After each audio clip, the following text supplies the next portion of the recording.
Live from a bunker in the heart of the Ozarks, a podcast that requires more precise muscle control than football and basketball combined. It's Sif Pop. Welcome to Sif Pop Weekly, streaming live most weekends or available to download later in your podcast feed. Unless, of course, you're a patron. Patrons get perks. Patrons get those perks. I made out with Black Panther.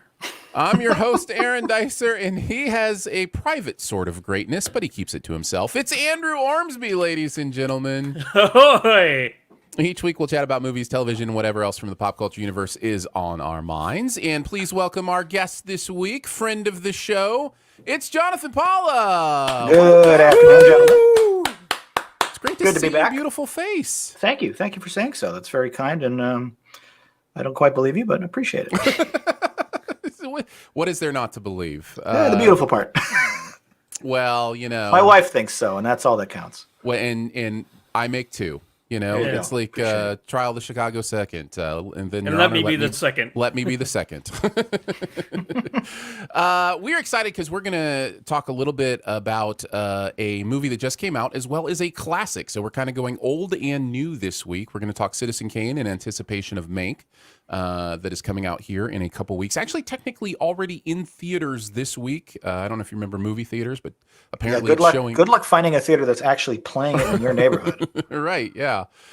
We have one open here, I think. But yeah, it's definitely not movie going time for most people right now. But it is also going to be on Netflix here in a couple weeks.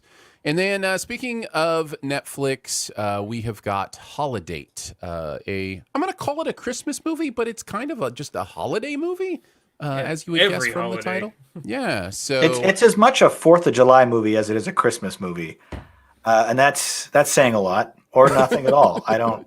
Maybe it checks all those boxes so that it can be an every holiday. You know, so it's like, hey, have you seen? Are there any? This is my favorite Labor Day movie, bar none. Right here. Yes. Best Arbor Day movie of all time.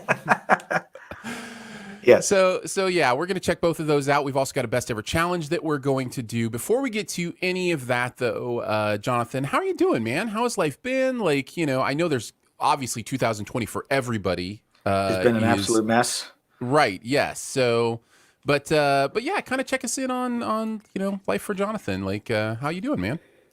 Surviving, I think, is the correct and honest answer. My wife and I welcomed a second baby girl at the very start of this year, back on January 6th. Congrats. So she's already ready to walk and talk any week now. And that has kept us busy, especially since we're not allowed to leave our house, or really our zip code at the very worst. Right. And so I've just been watching a lot of movies. I've been catching up on some projects and some work, and just trying to keep my two girls entertained without going stir crazy in the process. And it's been a year, and it's been such a blur that if my youngest hadn't progressed from like the little nugget she was to just this walking, little babbling, cute little baby she is, this entire year would just be indistinguishable one month to the next. Right. But I can look back at photos and be like, oh, okay, she was so much smaller in May versus today. But otherwise, my life has not changed at all from the beginning of the year to now. It's just been so similar, for lack of a better word. And we're all just going through the motions, and hopefully, something exciting happens soon. Yeah. We can all go outside. We're all trying to figure out how to mark time, right? Like we're all exactly. trying to That's figure a good out way of putting it. What our routines are, what our rhythms are, what does life look like during this time, and we're all finding our way through it based on our very unique and complex circumstances. As human beings have very different circumstances. So yeah, that I'd never thought about the idea of basically you had a child right like a month before the pandemic really hit. I took paternity leave straight through Valentine's Day, and then I started working from home less than a month later, right before the NBA season was canceled. We all got sent home, and we haven't been back since. So I actually only worked in my office for a total, I think, of like 14 or 16 working days. It was like 3.5 weeks total. And I don't miss that. I don't miss the commute. I don't miss going to an office for no reason when I can do my work here. Like, right. But yeah, the whole come back someday. I hope not, because we're actually being more productive now. So that's up to the boss. I think businesses are going to find some real advantage in having to had do it, to have do it this way for a while. They're going to figure out, oh, we could probably do some things more efficiently this way. So yeah, I wonder if some people will ever really at least go back in the same way that they, went to an office before. But I'm the guy that's worked from home for several years, so I don't, I'm very used to it. I mean, I did YouTube professionally for a decade, so I'm very used to working in my office here at home, and so I have the facilities to make it work even with two young kids at home. But for those who are working out of their bedroom or their laundry room, trying to homeschool at the same time, I all my sympathy with the parents of young kids. I have much younger kids, and they're not in school yet, but those people that are trying to navigate homeschooling and working from home, and they don't even have a dedicated office, like, good luck. I don't know how you've done it. Yeah, for sure. Well, it's definitely good to have you on again, man. Thank you. It's we're gonna have a good time talking movies, like we do on Sif Pop. So I think we can just get right into it. Let's kick it off by taking a look at Holidate. Fed up with being single on the holidays, two strangers agree to be each other's platonic plus ones all year long, only to catch real feelings along the way. Spoiler alert. As if you didn't know, in a romantic comedy. We've got Emma Roberts here. We've got Luke Bracey together playing the main roles. And this is kind of our, I'm going to say, first holiday movie heading into the holiday season, at least the first new one I can think of. And so it will impact our best ever challenge later. We'll be talking about our favorite recent holiday movies. But what did you guys think? We like to kick it off with a like it, love it, dislike it, hate it, or it was just okay. Andrew, why don't you go first? It was okay. Just okay. Just okay. Jonathan, what about you? I'm right there. It was just okay. I think I'm going to be the one who liked this the most. I was going to say high side of just okay, and maybe even stretching into the low side of liked it. This movie let's come back to that opinion in a year, though, and see if you can even remember the movie. Right. No, and I think you're absolutely right. And we are so aware this year of how this year has impacted the enjoyment of movies. Every time I watch a movie, I'm like, it's a movie. It's telling a story. I love it. And so, it is a little different for sure. And I think you're absolutely right about that. To badly paraphrase one of my favorite quotes from the American president, they don't drink the Seine because they're thirsty. They drink the Seine because they don't know the difference. And Holidate is one of those movies where, like, it seems good because we haven't had anything better. This is this is one of the best movies of 2020. In the sense that we haven't got any tentpoles, any blockbusters, any big studio releases. We just have sort of middle of the road, middle budget, Netflix direct to streaming movies like this. And some of them have been pretty good. Yeah. None of them have been awful, but they all kind of exist in this like straight down the middle. They're not offensive. They're not excellent. They're not terrible. It's just okay. Yeah. I know I had moments during this movie where I was like, oh, that's kind of funny. That's kind of fun. Like it does some things that are interesting enough for me that it just kind of, it bent the needle just a little bit towards the I liked it side for me. And I was not expecting that, especially because really honestly, for the first 20 to 30 minutes of this movie, I was kind of out. Like I was kind of bored. I wasn't buying into them yet. And then something happened right about that point, somewhere in the 30 to 45 minute range, where I just kind of really liked them together. And all of a sudden I was enjoying hanging out with them together. I kind of liked their banter. So then it kind of started, pushing me the other direction. How did you feel about not just their performances, but their chemistry in this couple as someone we're interested in seeing how all this is going to work out? Because honestly, if you're doing a rom-com, that's a really key factor. Talking to me or Andrew? Either one. I'll go. Okay. I'll say that, it works, but it doesn't work any more than any above-average rom-com. It's not like I was like, oh, now they're going to stand out. It's kind of like what Josh said, where it's like, if you can remember this movie after a year, I'll be impressed, It's a paint by numbers. They're going to, start off, just as friends, and they're going to develop feelings for another, then they're going to have the fight, and then at the end of the movie they got to give the big speech to get back together. I'm not spoiling it because that's literally every single rom-com Right. in the No, you're history right. of rom-coms. So if you're like, oh great, he gave away the movie, if you went into this thinking that there was going to be something special, that's on you. That's right. How dare you? How dare you think Yeah. it could be unique and different? Were you buying in, Jonathan? I think I agree with you, Aaron, that certainly the strongest aspect of this film are the performances from the two leads and the chemistry. I felt that actually legitimately worked. Emma was adorable. Luke Bracey, I thought, was really charming. I thought he nailed all the bits and beats that he needed to. But the overall story was just very paint by numbers. Like, okay, Yeah. it's there's not a will they, won't they. It's when will they. And obviously, before the next Christmas holiday, it's a Christmas to Christmas narrative. It starts on Christmas Eve and runs through the next Christmas. And as soon as they set up that conceit that this was, I'm only going to date you on holidays, and they have this short montage where they immediately show New Year's, then Valentine's, then St. Patrick's Day. It's like, okay, that means by Labor Day we'll have the falling apart moment, right? Where they sort of Right. the black moment of the script. And then hopefully by the next Thanksgiving or Christmas, they'll come back. You could map, I already had the screenplay in my head while we were 20 minutes into it. And I mean, predictability isn't like a bad thing. Certainly with this genre, you expect all of these things to happen exactly as you said, Andrew, like the big speech, all these moments. But they did it in a way that was fun and occasionally funny. And I thought the chemistry worked. So like, I would recommend it, but I wouldn't expect anyone to come back to this or to put it on their shelf as a favorite. Yeah. Oh gosh, Yeah. no. Yeah, you guys are talking me down. I'm definitely not. I'm definitely not headed into the liked it category. I'm gonna keep it strictly in the high side of it was just okay. I will say, just as another pro, I think I laughed more in this than I have in any like holiday rom-com I've ever seen. Like, I know that's a very niche category, but as far as those go, I think this was pretty funny. Yeah. I remember laughing several times. I think that's like what you said, Aaron, because of the chemistry. I think Emma Roberts in this is really funny. And my biggest problem, though, and then what keeps it from going above it, is there's too many characters in this movie.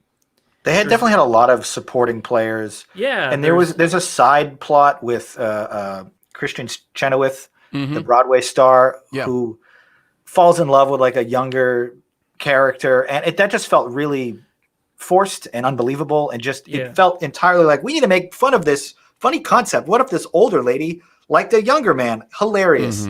Yeah. And I felt like that dragged down the rest of the movie, not to a detrimental degree, but I wasn't interested. It was just a joke they kept revisiting for no good reason. I think the purpose of it is they're trying to say, like, oh, this is going to be Emma Roberts if she doesn't change who she is. She's going to end up to be Kristen Chenoweth, just dating somebody. But it doesn't add anything to the movie. It doesn't, like, the revelation that we're supposed to have is one that we knew we were going to have before we even started the movie. So yeah, I mean, the movie pretty much lays that out in the opening minutes, that like you can't just waffle through your 30s without trying to settle down. I mean, you certainly can, but to this particular character, they made it very obvious that's not her goal in life. She wants to find a serious romantic relationship. So every other beat after that, where she continually tries to just tell people like, no, I'm not serious. I don't care. I can just have one night stands. Is like, we know you're lying. There's no dramatic irony here when everyone knows you're lying.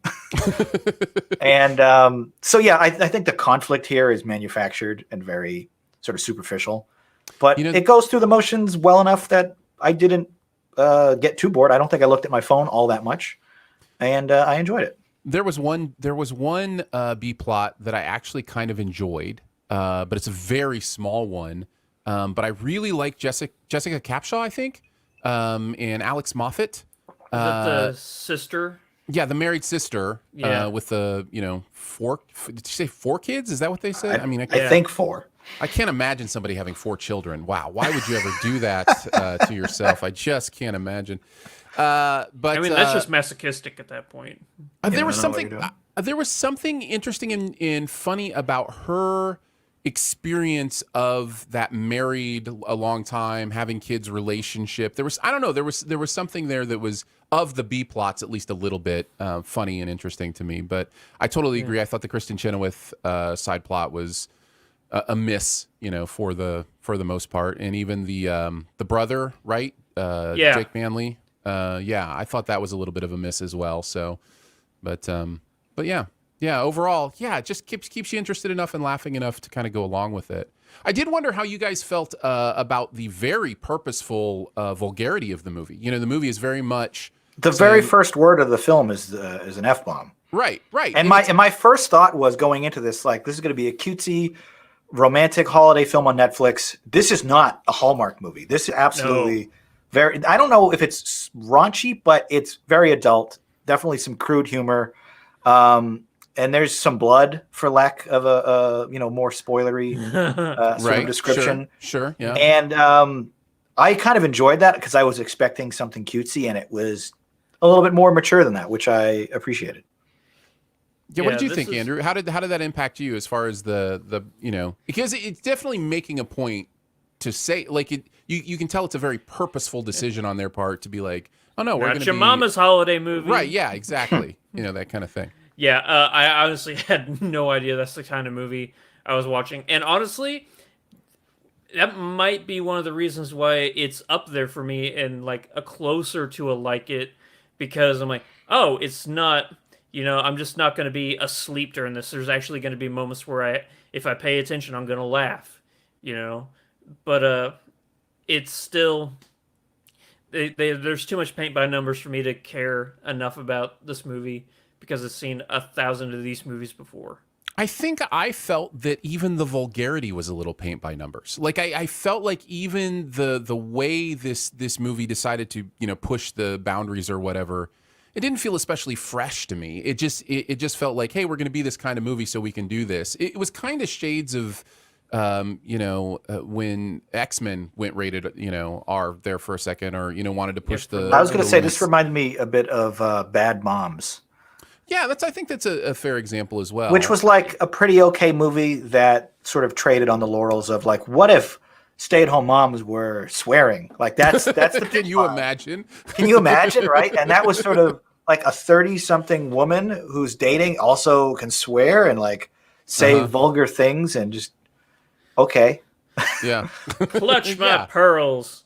How right? they? Yeah, exactly. I think it was the fact that it was a holiday rom-com is what caught me off guard to that style of humor. Then I'm like, oh, okay, so. But yeah, if you just compare it to every other movie, it's nothing special. Yeah.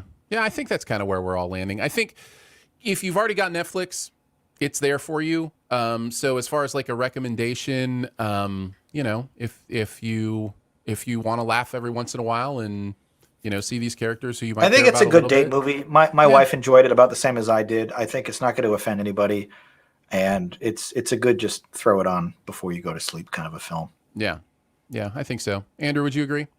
Sure. All right. I've already forgotten about it. What were we talking about again? Yeah. I forget. Just a ringing, half-hearted endorsement. Okay, whatever. Right. Yeah, I guess. Right. So that's Holidate on Netflix. Let's move on to our next review. Let's talk a little bit about a little movie called Citizen Kane. Never heard of it.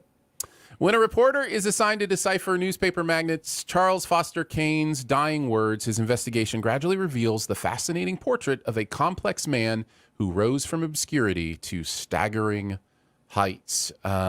Famously, this is AFI's #1 movie of all time when they first did their top 100 list. It is also famously many people's #1 movie of all time. It is kind of a hindsight growth that this movie has had. Certainly it was, I think, respected by some when it came out, but as far as it was not a critical darling. No, it was not. Very ahead of mostly time. Casablanca that year. It's in hindsight that you see how much of the innovation of this movie really changed cinema, and that's why a lot of people will qualify it as a #1 or certainly up there in their movies.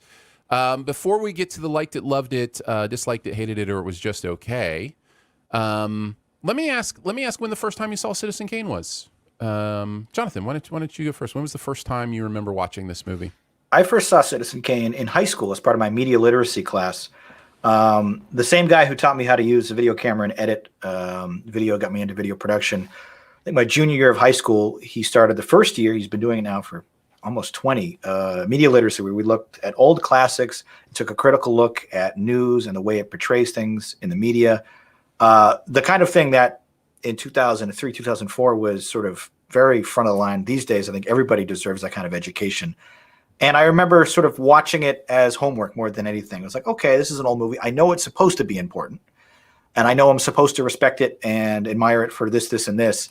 But I genuinely kind of dug it.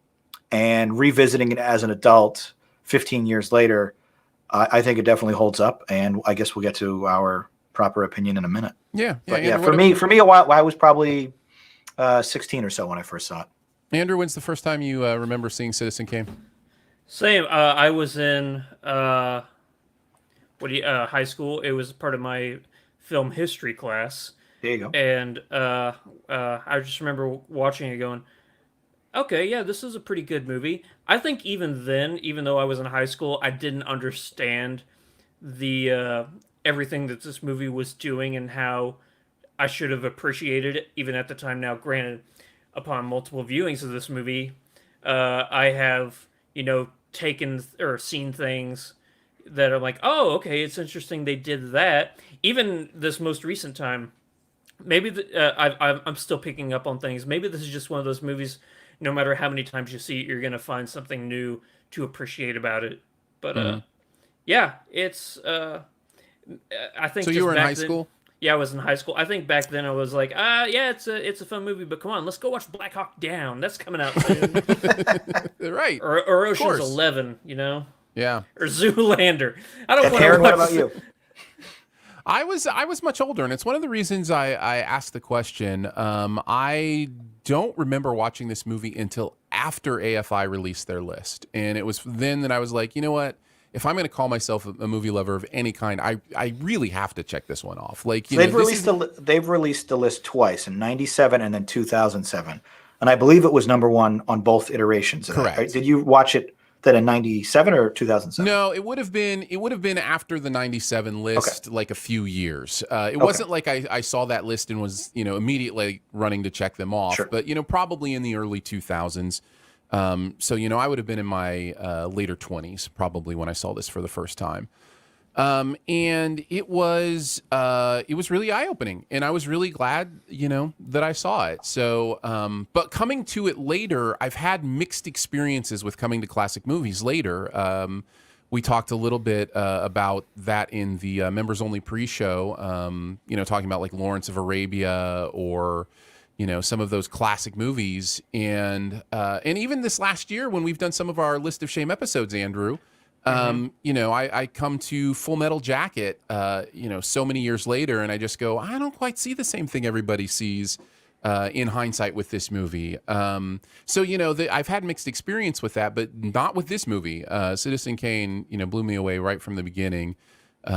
So yeah, I think it's safe to say I am still firmly in the loved it category. What about you, John?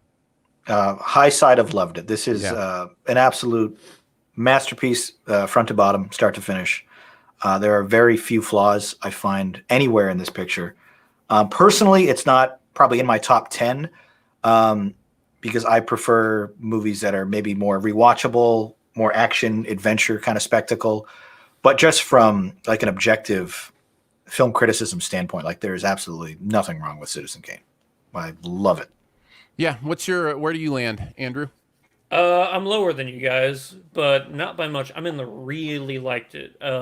It's not my top 100 movies of all time. I know it's one of those movies where like I'm seeing it and I know what I'm watching is masterful, but there's something in a movie that would like make your top 100 movies of all time that just makes you go, I am immersed in this. I don't feel immersed whenever I'm watching Citizen Kane personally. I appreciate and I understand like, oh, Orson Welles is killing it. He's given one of the best performances ever. Oh, if there's a movie ever I would consider a a perfect dive into the evolution of a character, this would probably be the one I would go, okay, yeah, watching a character go from here to there, it's Citizen Kane. It's a timeless movie, but it's just not a movie that makes me go, I need to watch Citizen Kane again. Yeah. It's interesting, too, because sometimes when movies change cinema, you can't help but watch them in hindsight and go, yeah, I've seen that in so many other movies. Well, yeah, because he invented it. It did it. You know, like, I think one of the smallest little bits of trivia, but one that kind of blows me away, that Citizen Kane was among the first, if not the first, major Hollywood film to show ceilings. mm-hmm, Like yeah. just showing the ceiling of a set was like, of course people do that. Yeah, now they do. In 1941, when 26-year-old Orson Welles decided to lower the camera into the floorboards and shoot up towards the ceiling, people had never seen that. You look at any movie from the 30s and 40s, anything with Cary Grant or Clark Gable, these big epics or even lower budget films, they were on sound stages and sets, and they just had 20-foot ceilings with lights up there. Orson was like, let's bring that down to 7 feet, where they usually are in these old New York office buildings, and let's put like mesh sheets up there and put the lights above that, and you won't be able to tell the difference. And you get some really inventive angles, and it's the kind of thing that we totally take for granted now. Yeah, of course they're in a closed set with real ceilings and walls, but that was something that was like literally unheard of in the early 40s. It is one of those movies you watch, and I'm not only so impressed by some of those choices, those visual choices, like the ceilings or the framing or the way he plays with distance. There's a scene where Kane walks to a window in the background, and when they're in the foreground talking, it just looks like a normal window that's maybe about 5 feet away from them. But as he starts to walk to the background, you realize it's like 50 feet away, and it's a giant window. You know, like just some of those things I just watch, and I'm just so impressed by. And then not only that, but I continue to be impressed by how intentional they all are to the story. You know, how much they're supposed to make us feel.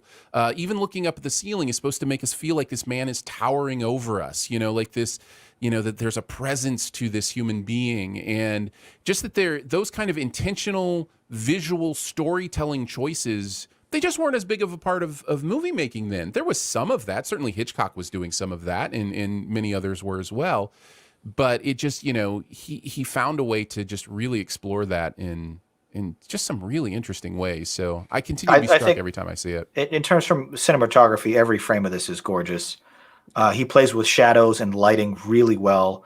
The primary sort of narrative vehicle that we witness the screenplay through, this newspaper reporter, Mr. Thompson, who is the one that tries to investigate Kane's last words. We never see his face. The entire movie, he is meant to be, you know, our proxy as the audience. So we don't actually ever see him. The entire film, he's in shadow, his back is to the camera, and everyone else sort of comes in and out of shadow and lighting, and they play with distance and blocking really well, where you'll get frames. Someone's in the extreme close-up, there's two people in like the middle ground, and then someone else, equally as important, completely in focus, but 100 feet away. And Orson plays with like the deep focus shots so well in this. And you don't see that kind of like long frame photography that much anymore, but I really love the way that looks and the way he frames so many shots around like these crowded, you know, medium close-ups and stuff. I loved it. Yeah, I remember the first time I watched it. The opening is the you know the partial zoom into you know the house. And I just became very aware of how the lit window was staying at the exact same place in the frame every time it made a movement. And I was just like, oh, I see what we're doing here. We're playing with genius. I was like, okay, I see what's going on here. I think the word you used a minute ago was intentional. Like every single edit, every cut, every framing, every decision of where to place the shadows and the light, all that's intentional for a purpose. And if you can figure it all out, you're probably as smart as, you know, Orson Welles, but I think just being able to appreciate that there's clearly something better and more intelligent at work here than the average film is the kind of thing that it's like, okay, this is impressive. I don't entirely understand all the choices, but I'm moved by them in a way that I can't quite articulate.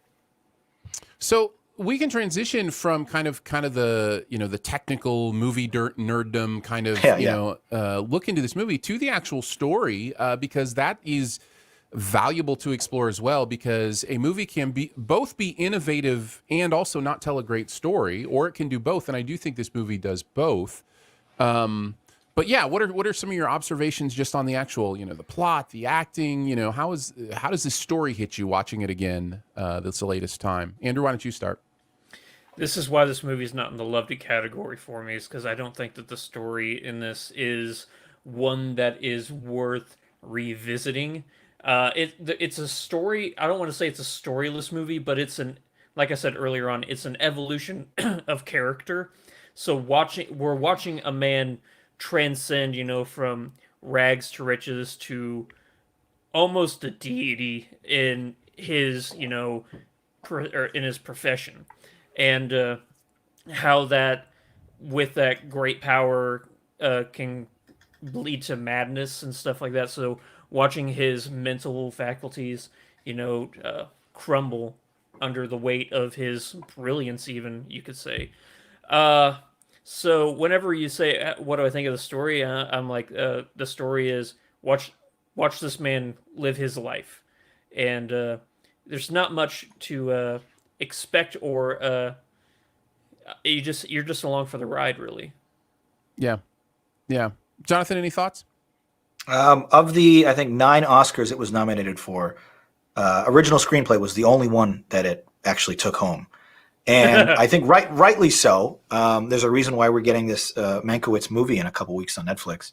The screenplay, I think, is brilliant, and it's so inventive in its nonlinear approach with these like overlapping, intercutting flashbacks that are told completely out of sequence. We start at his death, and then we jump to like the 1920s, then back to the 1860s, then up to the 1890s, and then to the 1930s again. Like the way that they rearrange everything, you definitely have to pay attention to keep track of like who is the narrator for this section of the film, when does this take place, where in Kane's evolution is this, and the screenplay addresses a lot of those potential hurdles by beginning the film with like a 10-minute trailer of Kane's entire life, where they just outline his entire life and all of the scandals, all of the pitfalls and promise of his entire career in the opening 10 minutes. So that later in the film, it's like, oh, okay, so we're at the point of his life where he got divorced and he had a scandal. Okay, I remember that from the beginning. They've already outlined what you need to know as the framework. So when you jump around later, you have sort of road marks. Mm-hmm. And I can't think of another movie that tells you the entire story in the first 10 minutes and then spreads it out and explains it again. And everything this does from a narrative perspective, using the different narrators and the different flashbacks, is again one of those things that, like, I think I've seen other movies like that today, but 80 years ago, that was like, completely new. Yeah. The way it plays with narrative. I think I'm somewhere in between, kind of the two thoughts that you guys gave. I think the story, it's not that it's its weak point. If this was a movie that did not innovate in the way that it does, and again, this is a hypothetical that does not exist, because this is a movie that innovates the way that it does and tells us the story the way that it does. But in the hands of a different director, in the hands of somebody not as willing to be to play around with it, do those kind of things, I think this is just it's an okay movie that tells the story of how power corrupts and how power can be a bad thing, and that's not a terrible tale to tell. It's an important tale to tell through time. I think that is an interesting thought experiment, though.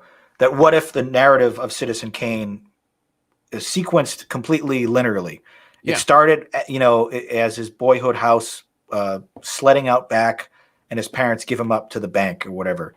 And then we just watch his life progress, and the folly of his hubris brings him down at the end, and then his dying last words are Rosebud. And the movie sort of ends right after that. Like, that would be an interesting story, but I think without the narrative weaving and bobbing, and without some of the technical accomplishments, I think you're right, Aaron. I think it would be like, okay, yeah, that was pretty good. Like other movies from the 40s I've seen and appreciated, but wouldn't necessarily, praise or recommend like this one. How do we feel about Wells' performance as Kane? Stellar. Oh, he's great. He's so good. Yeah. It's what he's carries 26. the movie for me. He's 26 years old in this. Yeah.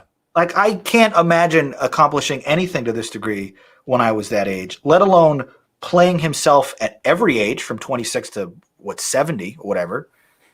He pulls it off. Like, you watch this and you think you're watching a man with like worlds of experience, and like, nah, he's fresh out of college. He doesn't know what he's doing. He's making this up. Yeah, it's. I was trying to think of an example of somebody who tried to do something this expansive at that age, and I was trying to remember. I'm looking it up right now, but trying to remember how old DiCaprio was when he did Aviator. And I can't. I think that was like 2004. He was like 30 or 31 when he did Aviator. He was 30. He was 30. Yeah, he was 30 when he did Aviator. So that's kind of close, to because that is a similar undertaking, right? To play that breadth of a life in that kind of way. Yeah. But I think Wells pulls it off better. The excellent makeup.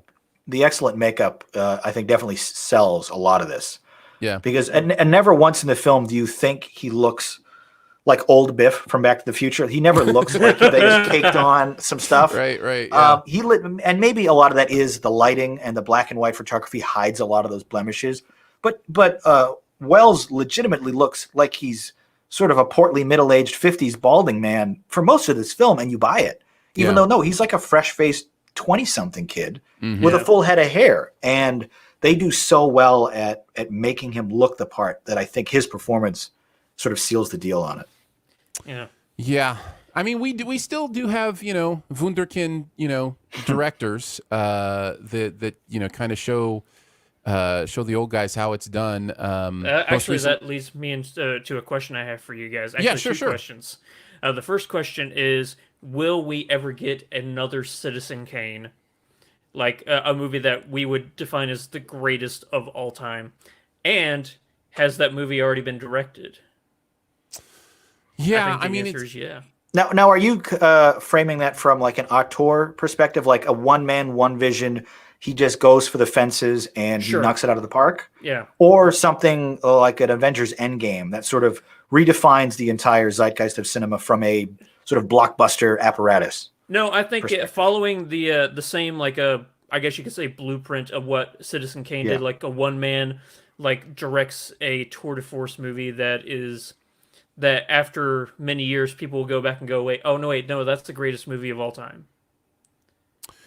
That's a really tricky question. Yeah, so either do you think that movie has already been made besides Citizen Kane, or do you think we ever will see a movie that does that again? So here's the difficult thing. Things don't happen in a vacuum. There are certainly biases in things that impact all of us that will continue to build upon themselves. And, the fact that Hollywood was so young when this was made is a lot of what this has going for it. A movie that's made in 1990 or 2010, it's just never going to be seen the same way because movies have been around 100 years and had already kind of piled up the history and the understanding of things. Now, having said that, one of the categories that I love to use for certain kinds of movies, I call them seismic movies, movies that change the landscape. And, different movies have a different, rating on the Richter scale for how they do that. And Citizen Kane definitely registered very high on the seismic Richter scale. It changed movies. But so did movies like Toy Story, which is a seismic movie. I mean, you think of the billions and billions of dollars made on digital animation now. And for Pixar to be the first to go, hey, we're going to make a whole movie with ones and zeros telling the story. It's like, that's a seismic movie, right? Will it ever be considered as great as Citizen Kane? No, because it came, 90 years into movies being a thing. But maybe 500 years from now, that'll seem fairly young. I don't know. It's so hard to tell. Matrix is another one, a very seismic movie, definitely changed, a lot. So yeah, I think there are movies that continue to have impact on how movies are made, how we tell stories, all that kind of stuff. Pulp Fiction's probably one of those movies too. But it's just so hard to think of those movies being elevated to this level because it's just the recency is too difficult. I think Jaws and Star Wars are definitely in that conversation. Yeah, I think so. Yeah. And recently, I feel like Jordan Peele's Get Out might not be in the greatest of all time, but from like an auteur perspective of like debut directorial outing that kind of has this like bold vision that no one's ever seen before. That shook up a lot of things. It's a really interesting question, and I don't know that we'll ever have that much of a sort of seismic wave again, because of how far out into the ocean we already are. You need a big splash at this point to really do anything. Mm-hmm. Yeah, and maybe that we don't have any of those, bullets left in the chamber, so to speak. Yeah, those are some interesting answers, but the correct answer was Damien Chazelle and Whiplash.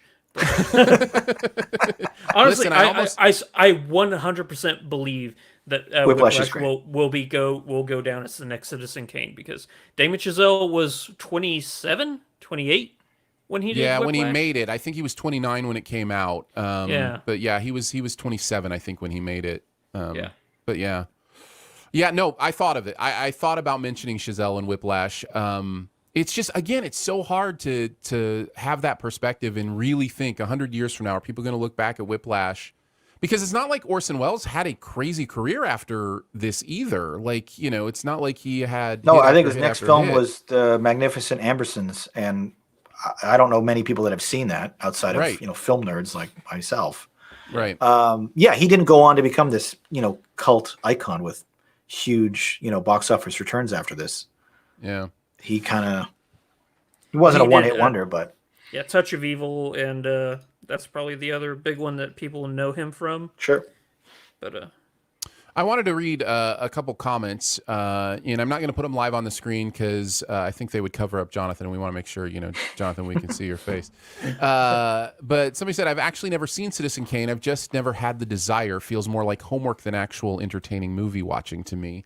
Boy, I get that feeling. I know that feeling of, I'm going to have to do homework and watch this thing. So a good framing of that then is, how do we recommend a movie like this? Mm-hmm. Right. Without it seeming like homework? Because I want everyone to appreciate it and love it as much as I do, or at least say they've seen it so they could form their own opinion, even if they don't like it. But how do you recommend a movie that is so critically lauded without making it feel like it's obligatory? Yeah, I don't know. I think, if being entertained is kind of what you're fearing will be missing, I don't know how to negate that feeling, because this is a movie that was made a long time ago, and the way we have developed entertainment is so much more active now than it used to be. So I don't know that I can tell you will be quote unquote entertained. I am, but that's partially because I'm noticing the visual gymnastics that are going on. I had moments in this movie, and this kind of takes you out of a movie sometimes when you have, my brain, but I'm like, how did the camera get there and is looking at the things that it's looking at now? Like, what kind of things were happening in the background to move that table and then quickly move it back in, into frame, and just like, there's some great breakaway furniture in this film. A lot of model work, matte paintings. I have to shout out, it's one of the coolest scenes in the movie, and it's the scene, I think it's the very first scene of the movie, where the camera's panning in and it goes through the window into the house. Mm-hmm.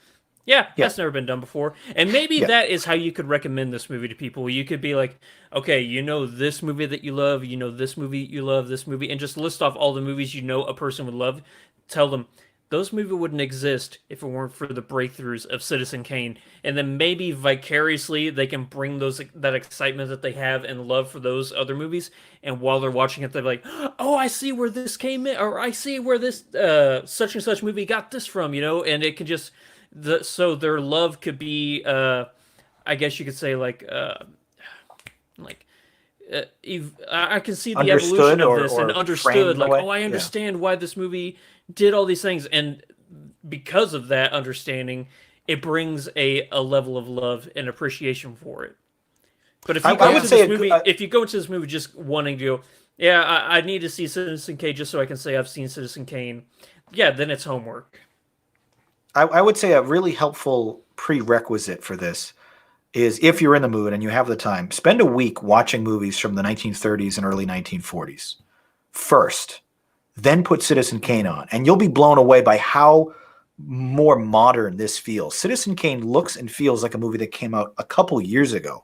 There is a scene, without spoiling too much, but again, it is an 80-year-old film, where Citizen Kane runs for election and loses, and his owned newspaper runs a headline that says Kane loses Kane, I forget what the top line says, but the bottom part of the headline says fraud at polls because he didn't win the election and his own paper won't call the election. That seems remarkably prescient. That seems exactly like we're living through right now in America. And this was 80 years ago. He had the foresight to come up with some of these ideas about power and how that corrupts. And you compare that to some of the other narratives of that era, they're not nearly as relevant today as the movies like Citizen Kane or some of its other contemporaries. So I think if you go through a bunch of film in chronological order, Citizen Kane is going to seem like a seismic leap forward in every way possible, at least from a technical. I love that you brought that scene up. I was hoping we'd talk about it because it certainly does stand out with everything that's going on now. And one of the things I love about that scene is it comes after the election, but we still don't know the results of the election. And that scene is to tell us the results of his election. And the first thing we see is the front page that says Kane wins, voters are heard or something like that, And then they set that one down and go, well, I guess we're going with this one. And it says Kane wins, fraud at the polls. And it's perfect. Like, it's just this perfect encapsulation of the misdirection power of the press and all that stuff. It's really great movie making.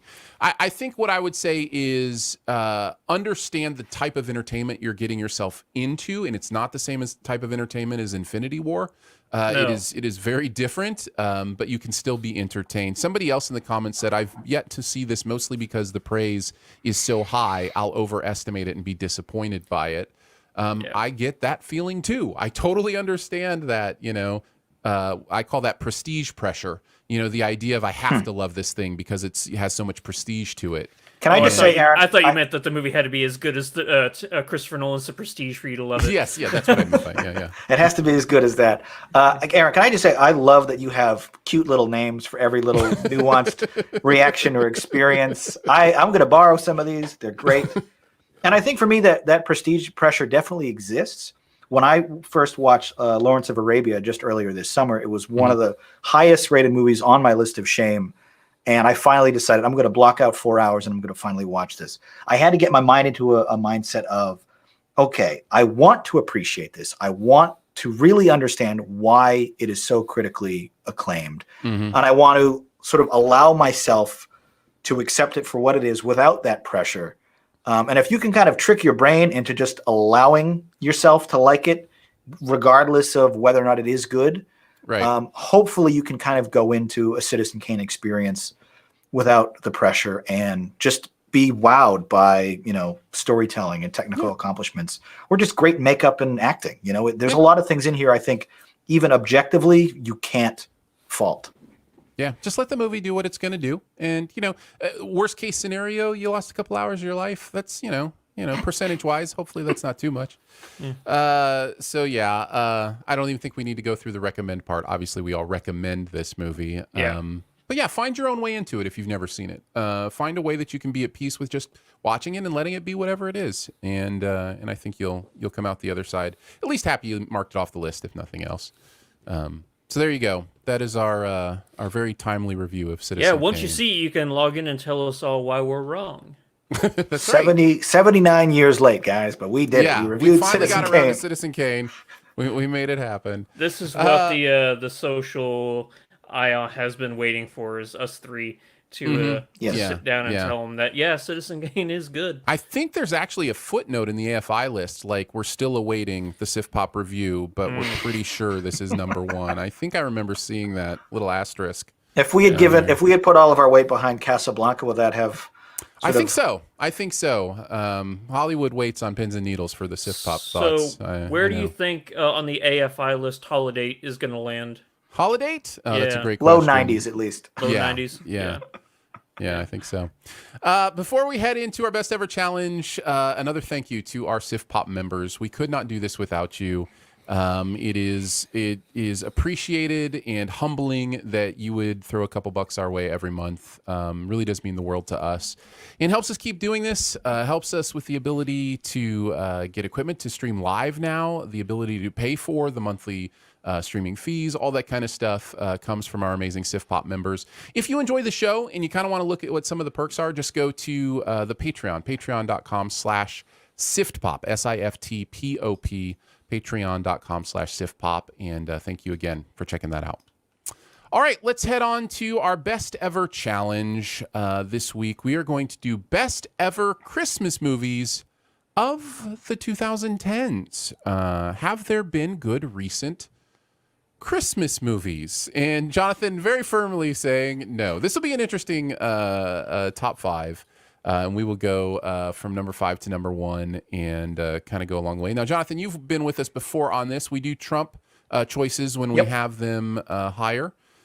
So if you do hear something you want to talk about later because you have it higher, just let us know. Sure. And we'll go about it that way. I think this is one of those best ever challenges that does maybe not require, but could benefit from a little kind of pre-talk about it. Because, Jonathan, you're not wrong. I actually put this category out there before I had done the research, which is a very, dangerous thing to do. Usually I'll do a little bit of research to make sure that the category is, fat enough to pull some stuff from. And I was actually really surprised how thin it was. Yes. Very thin. And why do you guys think that is? Before we get into this, why has nobody made it, I mean, I shouldn't say nobody, but why have so few great holiday movies been made in the last 10 years? What do you think, Andrew? Here's a little preface for you. I don't even have 5. I'm not even joking. I have not seen, but from the prerequisites that are given to us, a Christmas movie within the last 10 years, within the 2010s, I have not seen 5. I've only seen 3. I struggle. I've My only list seen is 3. barely. My list isn't really so much a top 5, so much as the only 5. Yeah. There might be I think Daddy's Home with Mark Wahlberg and I think that would count. Yeah. I think that kind of counts as a Christmas movie. So I guess we'll throw that in my honorable mentions. But very thin and slim pickings. And to answer your question, Aaron, I think more than any other holiday, people want to go back to the well. They want to go back to their favorites, their classics. They're going to watch It's a Wonderful Life for the 30th time. I'm going to go back and watch Die Hard for the 20th time. People love Home Alone and A Christmas Story and The Santa Claus. Those movies are all 20, 30, 40 years old at this point. It takes a long time, I think, for Christmas movies to enter that sort of collection that we consider classic. And movies from the last 10 years aren't there yet. Yeah. And I think of the movies that have been coming out in the last 10 years in that genre, almost all of them are Hallmark movies that are never going to be anybody's favorite. They're just, let's put them on TV so you have something on in the background while you're putting up lights. It's not, they're not making new family-friendly classics. They're just making room for commercials. Yeah. Yeah. I think Elf was the last one that people would go. Yeah, I think that might honestly the most recent one that's kind of gotten into that classic mindset, I think, is Elf. I think that's one a lot of people do watch on repeat. And that's 17 years old now. The only one after that I thought of that almost made it into the 2010s was the Jim Carrey CG Ebenezer Scrooge. That movie is, was that within the last 10 years? That was 2009, I think, when I was looking at it. I know a lot of people really like that one and do rewatch that one. That movie's messed up. No, I'm not crazy. Even. I'm not kidding. That movie is dark and messed up. It is creepy. Yeah. Well, there are a couple. Polar Express is kind of that way too, where a lot of people love it and watch it and stuff. But it's hard to watch because of the technology. It was they released it right when they shouldn't have. In terms of the uncanny valley, you were at the bottom of that valley. Don't try. You do not have it figured out yet. You do not have the technology to make this work. And at the time, when I saw it as a teen, I was like, oh, this looks kind of fun. Looking back, the early CG stuff doesn't hold up well. It really doesn't. So let's get into it. Andrew, we will just leave you out of it for the first couple of rounds then. So we'll wait till we get to number 3 for you. So let's kind of work our way into it. Also, if you are watching live, feel free to let us know if we've missed any. Throw them in the chat. We'll talk about them after we've gone through our top 5. Any ones that you want to talk about. One that's already been mentioned twice in the chat is my number 5. So I will go ahead and start. And if you have it higher, that's fine as well, as I imagine some people do based on the comments in the chat. But that's Arthur Christmas. Was definitely one that I think deserves mentioning. It's really funny. It's really well done. I think it's 2011. and is a lot of fun. So if you haven't seen that one, that's one I can see kind of getting on people's list because it is a lot of fun. So that's my number 5. I'm going to add it to my watch list because I've never heard of it, and the fact that I haven't heard of it immediately means I should check it out. My number 5 is a very recent film with Anna Kendrick and Bill Hader, Noelle. Yeah, I had that in my honorable mentions. I Yeah. feel bad about way. trumping because I only have 3, but All right, let's kick it up. We'll wait, Andrew. It's all Yeah. right. It's okay. We can wait. That's I fine. watched it yesterday because my sister's like, "Hey, I would have had 2 on my list." But my sister's like, "Hey," said, "Come over, help us put up Christmas lights and watch Noelle with us." So, yeah, I think what we're really learning is I really should just make sure I research before I announce a category. That is really the life lesson for Aaron This is here still a today. valuable discussion. Sure, I wouldn't of beat course. yourself up too Of much. I don't want it to come across like I didn't really do my homework or didn't try to watch enough movies. Like I looked really hard for there has to be a movie. Even somebody could like mockingly say, "Oh, it's a Christmas movie," but no, nothing. You know which one blew my mind that has not been in the Christmas movie discussion that could be based on, I mean, if you're going the Die Hard route where it takes place during Christmas and there's Christmas decorations. Yeah. Princess Bride is a Christmas movie. That whole thing starts with a Christmas gift, and there are Christmas decorations all over their house. And, when you look outside, there's snow and lights on the houses. And All right, I have so a number 1. yeah, well, Princess Bride didn't come out in the 2010s. Oh crap! Yeah. But anyways, I always find that conversation amusing. It always cracks me up when people are like, you cannot count this as a Christmas movie, or you have to count this as a Christmas movie. All right, I guess we're on to my number 4 then, right? Yeah. Is that right? My number 4 is a stretch, both because it's a stretch as a Christmas movie and also a stretch as a great movie. But I do enjoy it. There's enough about it I enjoy, and that is Iron Man 3. Okay, I'll allow it. So look at the look on Andrew's face. I can't in good conscience defend Die Hard as an all-time Christmas classic and not allow the addition of other films. that Listen, sort Shane of- Black loves Christmas. He is very much a part of that movie. So Aaron knows how much I hate this movie.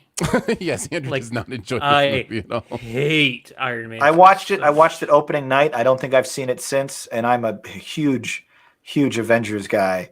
Yeah, I remember it being pretty all right. There's a lot about it I didn't like the first time I watched it. I think I have fallen so deeply in love with that character that it's still just a lot of fun to watch. Robert Downey Jr. makes it work. I think with anyone else, it's sort of kind of a mess. It's kind of all over the place. I will say Anyhow. Ben Kingsley as the Mandalorian as the the Mandalorian. No. I think he's the funniest part of the whole movie and is what makes it tolerable, I guess you could say. Yeah. So as a sign of how sparse this category is, allow me to present Iron Man 3 as my my number 4. So I think that's your number 4 then, Jonathan. I will go with Olaf's Frozen Adventure, which is a 30-minute Pixar short in the Frozen universe, where Olaf doesn't have a holiday celebration of his own, so he walks around Arendelle and asks everyone what their Christmas tradition is. Some people use menorahs, some people use Christmas trees, some people bake fruitcakes, and he tries to come up with all this stuff so that he can present to Anna and Elsa their first Christmas tradition, because now they're the sort of head of the kingdom. And it's like 28 minutes long. It's super cute. The music's fun. Animation's brilliant. And my daughter loves it. She's 3, so we've already watched it a few times. Last Christmas, probably watch it again soon. And again, with a category this thin, I'm like, this counts. Absolutely. Sure, this was go fun. for it. Was this the one that people got upset because it was attached to the beginning of a Pixar movie, maybe, or a No, Disney movie? that would have been Frozen Fever, which is only like a 5-minute. This is like a full half hour. This is like a I knew there was one that was too long. The people thought it was too long to have been a short before the movie, and that it had something to do with Frozen. But maybe this was. I don't know. I didn't think so. But I have not seen this. But I do love the Frozen universe, so maybe It's I should fun. check it out. It's cute. I think this is a lot of people, at least guys our age, sort of mockingly deride Olaf for being kind of an annoying side character that doesn't add anything to the plot. In this movie, he's legitimately funny, and I laugh pretty regularly at Josh Gad's performance. So for whatever that's worth, Olaf is redeemable here. See, I got a little frozen snowball back there. There you go. Great. I love Frozen. That's one for the visual audience. Apologize, podcast listeners. I was pointing at my frozen balls, my frozen snowball. Excuse me. All right, let's move on to Andrew Ormsby, who gets to chime in now with his number 3, which we have already heard, right? Your number 3? Yeah, Noel. All right. Did not like it. No, I had it 5 out of 5. Like it was. Yeah. No, it's not awful. It's cute. Is it? Yeah. Okay, maybe I don't like Christmas movies. That sounds bad, but like there has to be something really special. Oh. Yeah, really. I don't even like the Grinch, you know? No, but it has to be something special and really have to deal with things other than Christmas. Like if Christmas is the main element of the movie, like if you look at Elf, you know, yes, it's a Christmas movie, but it's also a movie about a father-son relationship. You know, there's something I can actually like sink my teeth into and like care about. But yeah, that's valid. But this is just like, oh no, Bill Hader doesn't want to be Santa, and he's Santa, so Anna Kendrick, you better do something. And yeah. I hear you. I think for me, Bill and Anna are both just so fun and cute and adorable. I love both of them in anything. I'll pretty much watch Anna Kendrick in anything she does. Same with Bill Hader. And again, I don't want to say this is like a fantastic movie that's super entertaining, but it's on Netflix. It's free to watch. Check it out. It's pretty okay. Yeah, it's good. No worse than Holidate. No. About right on par with that. I think I'd give both of them like a 5 or 6 out of 10. Like they're just okay. I'd rather watch Holidate than Noel. Yeah. But, all right, so that was my number 3. So I guess I'm next with my number 3, and I'm going with a comedy. The Night Before is my number 3. Oh, okay. We're getting trumped by Andrew. All right, fair enough. Sorry, only 3 on my list. What's your number 3? Jonathan? I have the animated Grinch from 2018. That was in my honorable mentions. It's not And bad. I think this movie sort of made good on all of the failed promise of the Jim Carrey live action from 2000, which for all of its quirkiness, Ron Howard, I don't think could save. It exists for me in a weird space where it looks too weird to appreciate. Well, and the character is so weird in that movie, and just there's some weird sexual tension in that movie. It's bizarre. It really is. It is. This really animated bizarre. version, I think, it nails the tone, it nails the character, and because it's animated, I'm not like hideously like I'm not revolted by what I'm looking at the whole time. All of the Who people in the Ron Howard version are just like, I don't need to see Clint Howard with a nose like this. This is very disturbing to me. Animated version, it's really cute. It has good music in it. I think the animation's great. So already 2 of my films are animated.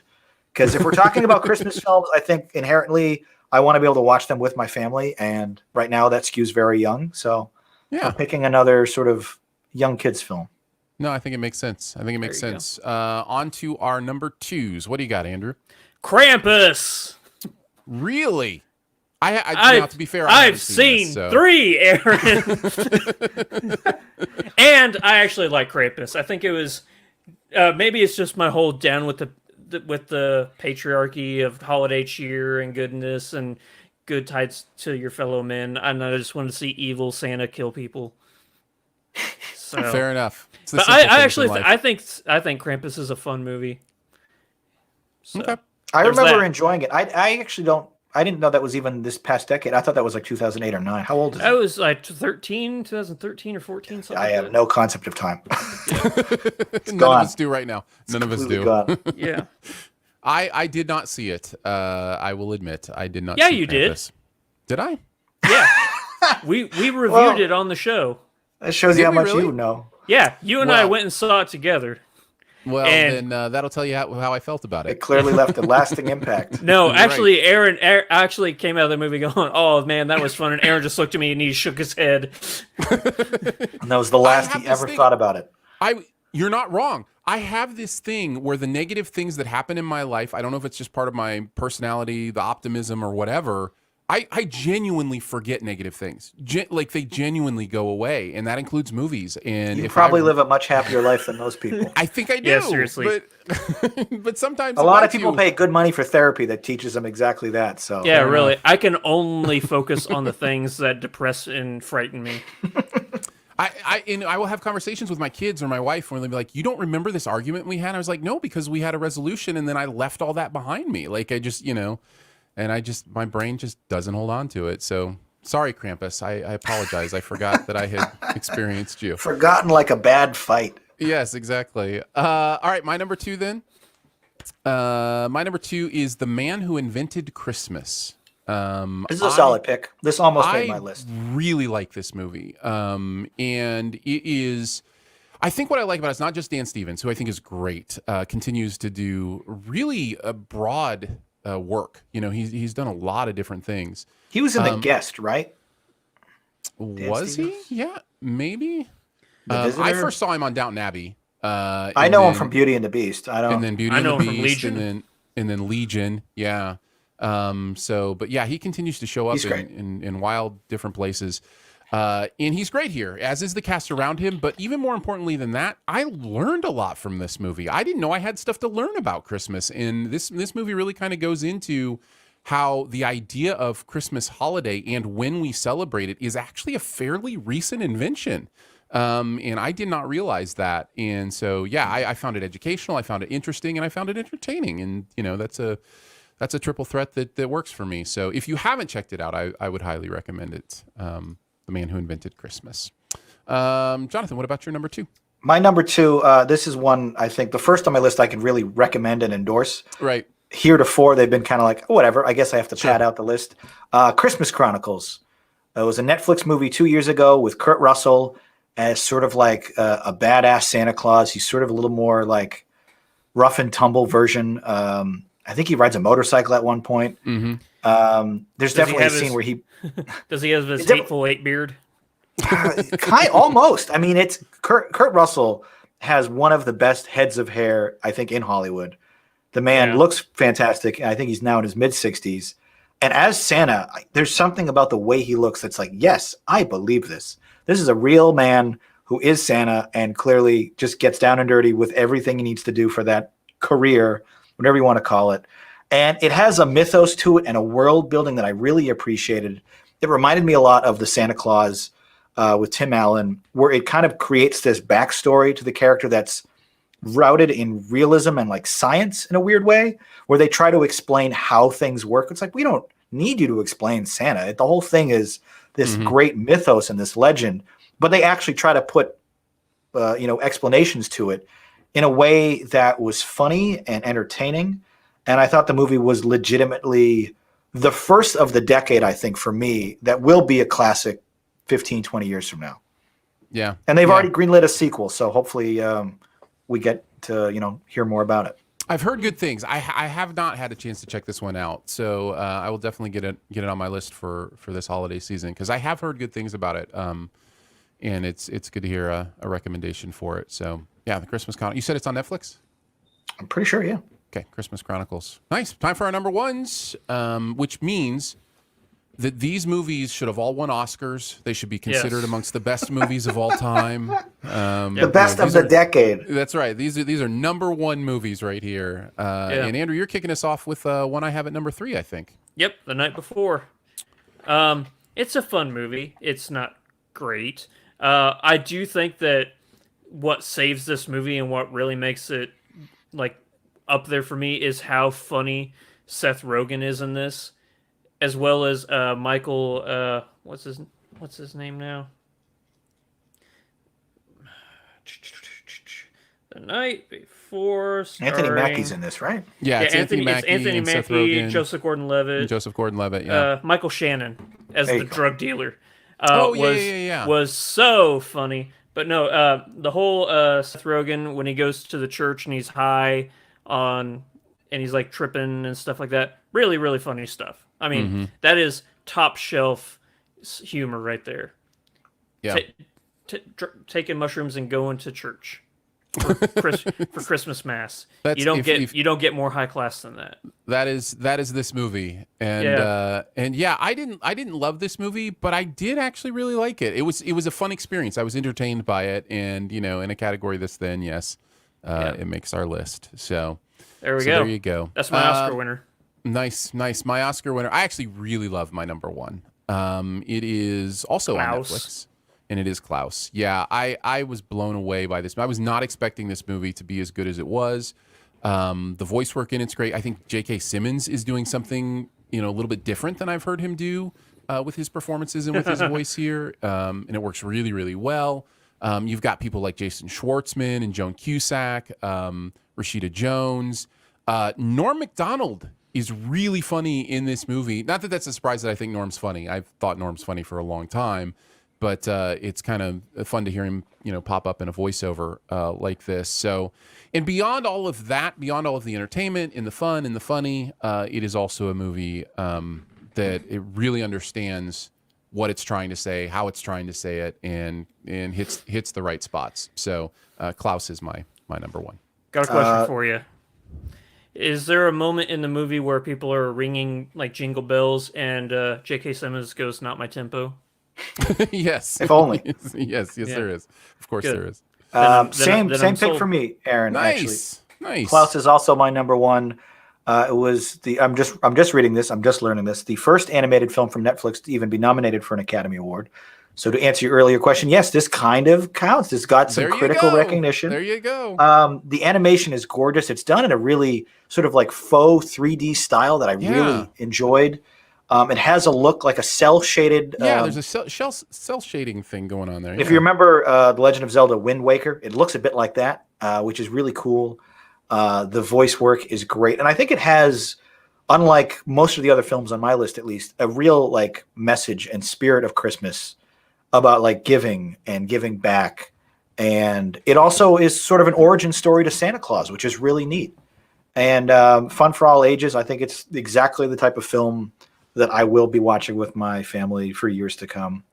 Whether or not it'll be a classic, I guess that remains to be seen, but definitely the best of the decade, in my opinion, in a very thin category, for whatever that's worth. Yes, we found a couple worth recommending. Sure. You guys aren't alone. Klaus is actually number 184 on IMDb's top 250 movies of all time. So that you're not surprises alone. me, but it is excellent. Like movies of all time. Movies Or Christmas of all time. Top 250. That is a prestigious list. Wow, It's the same reason. It's the same reason you get Paddington 2 on that list as well, Aaron. Is because it's so family friendly. People go in with low expectations. Like, I'll just throw this on for my kids. Like, wait, this is actually excellent. I feel like people kind of overcorrect, and it ends up with like an 8.2 on IMDb, which doesn't sound like one of the best of all times. But when Shawshank only has a 9, 8.2 is up there. No, and the 8s in IMDb is huge. Yeah, it's a pretty good. It's sandwiched in between In the Name of the Father and Deer Hunter. I'll take it. So I'll take it. I like Klaus better than both of those, for whatever that's worth. Me too. Brutally depressing movies. Right? And then Klaus. Does Klaus not have a Russian roulette scene? I don't remember. Come on, 3 more candy canes. Give me 3 more candy canes. This is a much different origin story for Santa. Yeah, right. He went through Vietnam and it's like, maybe I should just give presents out instead. Yeah. I was looking at the chat throughout. Nobody mentioned anything that we haven't mentioned, although there is a lot of love for Arthur Christmas. People are saying that I ranked it way too low. They can't believe I put Iron Man 3 in the night before above Arthur Christmas. So maybe I need to rewatch it. But yeah, there's a lot of love for that one. The only other two that I would mention just because I've seen them is Office Christmas Party, which made me laugh a couple times, and Rise of the Guardians. I saw mentioned a few times as well. And Is Office Christmas Party the one with Olivia Munn? What's that? Is Office Christmas Party the one with Olivia Munn? Yes, I believe She's so hot. Thank you, Andrew. That's my 2 cents on the movie that I have not She's seen. also very talented. Yeah, obviously. Attractiveness is a talent. Yeah, but also incredibly Look at gorgeous, Kardashian. stunningly She beautiful. She's great in Newsroom, Yep, That's true. That's right. That is true. and she's also beautiful. Guardian. What was it? That was the I think that's a DreamWorks one, Rise of the Guardians, and I think it was they wanted it to be like a franchise, and it just didn't do well enough for them. So that's the one with like the Easter Bunny, Santa Claus, yes, like all of them. Yeah, right. We're like the holiday mascots got together and save the world kind of thing. So Aaron, you're not the only one who forgets bad things. I had to double check my letterboxd here. I have seen Office Christmas Party. There you go. I don't remember, and the reason why is I gave it a 3 out of 10. There you go. And I wrote a tepid and lifeless experience. So I don't remember it, but that's what I said. It's fair, but in this category, it gets an honorable mention. Yeah, sure. So just because we have to talk about something. 3 stars for how pretty Olivia Munn is. I think I think that's what he wrote, if I remember correctly on Letterboxd. Yep. By the way, Jonathan has the distinction of being the person to introduce me to Letterboxd. He has been on there for since day one, basically. And I got in early. Yeah. And I've been logging movies privately since 2006. So my diary actually goes back 14, 15 years at this point, which predates the site itself, obviously. And I'm I still love doing it. the Excel If sheet. my memory's not great, so this site helps out a lot. Yeah, I'm still doing the Excel sheet, and I just it's hard for me to go log for whatever reason, and I need to get better at it. But I've always found IMDb is where I'm best at logging things. Yeah. Whatever method you do, I mean, that you just got to stick with it and keep track. For me, this was easy. So I started using it, and I kind of fell in love with the convenience of everything. Well, I'm with Aaron and you. I love Letterboxd. It's great. It's nice. I need to convert all of my stuff from IMDb over there. Yeah. Did anyone see Last Christmas with Olivia Clarke? That came out last December. I haven't seen it yet because I don't think it was out on video until after the holiday. I wasn't in the mood to see it in January. But that's one movie I thought some of us might have mentioned, but I guess nobody has seen it. No, I don't. I have not seen it. I never got around to watching it. I know it only as the referred to by one of my best friends as the Khaleesi Dazizi movie. I was going to say, I think it was the first movie she did post Game of Thrones. Yeah. But I don't know if anyone liked it or what. So it's like, I haven't seen that Khaleesi Dazizi movie. I was like, okay, fair enough. All right, let's move on to our recommendations at the end. What do we call that? Buried treasure? Lost the plot there for a second, guys. Khaleesi Dazizi got me. Andrew, you all right? I think I'll live. What is that one thing in any area of pop culture you want to make sure people know about? Andrew, kick us off. All what right. do you got? Well, you know me, I've been on an anime kick lately, so I'm trying to knock things off my list of anime shame, and the one I'm watching right now is Naruto, and I think Naruto is great. It's a lot of fun. I'm really enjoying this character. A lot of people tell me you have to wait till Naruto Shippuden, I think is what it's called. It's like the second installment of the series for it to get elevated to like the greatest animes of all time.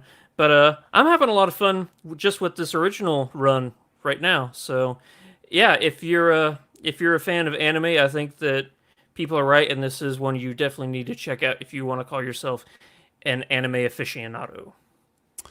We send it the first episode on TV Sins, and and as the narrator, I had to learn that it's not Naruto, it's Naruto. And so, because the fans will call you out on that. Like, okay, I got to get this down. You got to roll those R's. Yeah, you got to figure it out.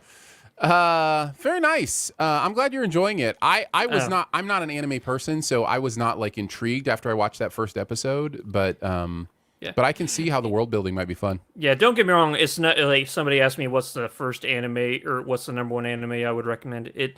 I haven't seen enough of it, but I still wouldn't go, oh, it's the greatest anime of all time. So, yeah. Nice. Don't worry about that. Well, you're getting some agreement in the comments. People enjoy it. So it's good. I'll go second so that our guest can finish this off. I found a show that was absolutely designed for me on Netflix. There are 6 episodes. It is called We Are the Champions. And I have talked many times about how I will watch anything that is somebody doing something better than anybody else can do it. I don't care what it I is, love but that too. I'm somebody right who there. has dedicated their life to the stupidest, randomest thing. I love that stuff, and that's basically what this show is. The 6 episodes, I can go ahead and tell you the topics, but the 6 episodes are cheese chasing, which is about the people that I've seen the dedicate. trailer for this. I'll see if I can do this by memory. I don't have it looked up. I might miss one or two of them. I'm not sure. But cheese chasing, yo-yoing is another episode. Dog dancing is another episode. Hairstyling. There's like a hairstyling championship that goes on. Chili eating and frog jumping. Yes, frog jumping and chili eating. So, and I just like this sucked me in so hardcore, and I was just like, all right, I give myself to you, show, for as long as I can, watch, and it was worth it. It's really well done too. It's well written, well produced. Rainn Wilson narrates it, and I think produces it as well. And so there's a bit of that kind of dry sense of humor going on through some of the narration, but I find it fascinating and beautiful. It's also gorgeously shot. Like watching this cheese chasing in like super slow motion from a drone. Like it's just watching people somersault down this hill and break bones. It's incredible stuff. So yeah, that's called We Are the Champions on Netflix. High recommend. I like that it's only 6 episodes. Yeah. I think you sold me when you said cheese chasing. I'm like, okay. Clearly you did. How long are the episodes? I think they're around the 30-minute mark.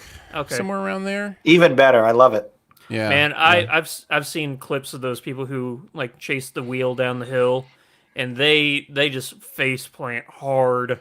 Mm-hmm. Yeah, I love Yes. it. So yeah, I'm sold. There you go. Good. We are the Right champions. on. What do All you right. got, Jonathan? All right, batting third, and for no good reason, because mine is a very light recommendation. I discovered recently the mystery series of movies on the Hallmark Channel, specifically Mystery 101. It is about a professor at a college, ostensibly in America, but they definitely shoot it in British Columbia, who moonlights as a detective. She teaches about criminology, so sure, why not solve a murder in her time off? All of the crimes happen near or about campus, and she just like butts her head into the case and gets involved. These movies are very low rung, very low brain power. It feels like cheap Law and Order, but at a feature length with someone who, again, is not qualified to solve crime. She is a professor at a college. But there is something so comforting about like an 85-minute, they're going to solve the crime at the end of the thing movie, where half the fun is mocking it and calling out as soon as you see the first guy, he did it, and being right. And my wife and I have turned this into a bit of a game. We've watched 2 so far just this week. And if you want to get some shopping done or decorate the tree, you need something on in the background. Like these movies are perfect for that background entertainment. And I don't even think they're necessarily good, but they're not bad. Like they're kind of fun. The same way that people love Law and Order, even though it is literally the same thing every episode for 25 years now. This is kind of that, but in like a cutesy Hallmark way. Nice. With a little romantic subplot. And sometimes you need like cheap food. You can't always watch Citizen Kane. Sometimes you need Mystery 101. Sometimes you have to watch Holidate. That's right. Sometimes you need CSI Hallmark. That's right. I actually learned the skill that you're talking about with CSI. That was the first show I watched consistently where I learned this skill. And speaking of naming things, cutesy things, I used to call it the casual superfluous introduction, CSI, and because that is almost always the killer in those episodes. Somebody You're who's right. No, absolutely. And somebody who's introduced interesting. casually and unnecessarily in a scene. A speaking line from somebody who wouldn't necessarily need a speaking line is almost always the killer. So My way of going about it is that one guy from that one thing. And he is most likely the one. Sorry, Like yeah. you if you bill up enough to get one guy from one thing, he's the killer. Why is the valet car guy? Why does he have a line? I don't understand. Right. Yeah. Yeah. Very nice. Mystery 101. Where can people check that out? Is that on Hallmark? It's on the channel? Hallmark Channel. We set up a TiVo One Pass for it. And they've made 5 of them. And they only started a year ago. They make like 3 of these a year. And I think that's what I love about it. If you need a recurring series, but a feature-length film, so you can still check that box on Letterboxd. These qualify. And I looked Nice. into it deeper. Hallmark has like hundreds of these things. Lori Loughlin did like 18 before she was sent to prison. Wow. All about garage sale mysteries. And it's like, okay, I guess that's my January now. I'm going to watch every one that Lori Loughlin's ever done. Nice. Very nice. Well, we did it, guys. We Yeah, did the we did. podcast. We accomplished the impossible and made it happen. Thank you so much for joining us today. Sif Pop is part of the Studio DNA Podcast Network. You can find out more about other shows on the network at studiodna.media or by searching Studio DNA in your podcast player. Huge thanks to Andrew for hanging out again. Thank you, buddy. Big thanks to producer Phil for producing the show. Thanks, Phil. Thanks to Drew for putting together the graphics. And big thanks to Jonathan Paula for joining us as a guest this week. Where do you want to very send welcome. people? What you have anything you want to promote? Anything you want to send people to? I guess the only thing I have done recently of any importance, I'm actually other than having a child, but yes. Yeah, right. I've been working on that. Two quick things. I'm working on what I call the trilogy edit of the Back to the Future films, taking all three movies, editing them together, splicing in deleted scenes, color correcting, adding music, adding special effects, audio effects, and merging all of the credits for one seamless 5.5 hour experience. I hope to finally have that finished sometime in December. Nice. Once I get all like the 4K footage up-resed from the 1080p edit I've been working on. That's sort of been a passion project. Definitely have no idea how I'm going to release that, let alone legally. And the other thing, the pinned tweet on my Twitter page at John Paula is a list I made on Letterboxd of I call it the big list of great films according to Humans Everywhere Ranked, or the Blogfather. And this list takes the AFI 100 we mentioned earlier. It takes the IMDb Top 250. It takes British Sight and Sound magazine, all these respected publications and lists, and weights all of the graphs and all of the totals and merges them all together for one like definitive de facto, these are the top 1,000 movies ever made. And took a lot of Excel math and a lot of free time to put it together. But that has now become my movie Bible that I'm going to slowly whittle away until I see everything on it. And I'm at like 63% or so, 630 movies. So still have a ways to go, but you're going to have every major classic you think you need to watch is going to be on there. Very nice. So And check that obviously out. the Sif Pop is like 3x. It's like 3 times weight Yes. for the Sif Pop list on that. Yeah. I just Anytime wanted you to- give a recommendation, that immediately is like an automatic 400 Yes, points. It bumps it launches way up up. there. Totally get it. Much love and gratitude to our Sif Pop members as well for giving monthly to make Sif Pop a real thing. Support starts at $3 a month, and you get access to every bonus episode, which we do those weekly, as well as some other fun perks. You can find out more at patreon.com/siftpop. Lots of ways to connect with us. You can comment, rate, or leave a review at Apple Podcasts. Or wherever you listen to the podcast. You can also email us at feedback@sifpop.com. And finally, if you're having a good time, your movie-loving friends will probably like it too, so let them know about it, and that listening is much easier than figuring out the meaning of someone's life from their last words. We will be back next week again, hopefully with another special guest and some more fun movies. We're just kind of playing it by ear, but we'll see you then. Bye. We'll stick around for the live chat just for a second to see if anybody has anything that they wanted to ask us. Looks like everybody's just kind of commenting on what we were talking about. Producer Phil says Mystery 101 is the Citizen Kane of crime-solving movies. It sure is. So- It really is. We watched one of them. We caught it on cable, and then as we're watching it, I was Googling, what is this about? What are the origins? And I was like, they made 5 of these? We have to find them on and then it's been great. It really has. Mike Evans says, John introduced me to Letterboxd too. I've gotten a lot of people hooked on it, for better or worse. Yeah. The small bit of influence I have as an influencer has been dedicated to a site that I don't get any royalty from. Right? Life's like that sometimes. Jay Bourgeois says, yes, the guest is fantastic. And when I read this, I was like, yeah, John Paul is doing a great job. I love having him on. Thank you. And We're that is talking about true. the Dan Stevens film. But he's talking about the Dan Stevens movie, yes. And then there was some conversation about is someone going to say Fat Man 2020 as one of the Christmas movies? No, 'cause that's it's 2020. That's the new decade. Doesn't count. So, Does not count. Doesn't count. Otherwise, it'd be 2010 to number one on all our 19. list, I'm sure. Oh, Fat Man looks. I can't wait to see Fat Man. That's the Mel Gibson one, right? Yes. Yeah. Yeah, you got Mel Gibson and Russell Crowe both going like crazy insane person. They're just leaning this into year. it. That's right. Mel has like is astutely aware of. I burned every bridge, so I'm just going to play the troll. Right. Yeah. And Yeah, it kind of works. What else do you have left to do? Yeah. Thank you guys. Appreciate you hanging out with us. And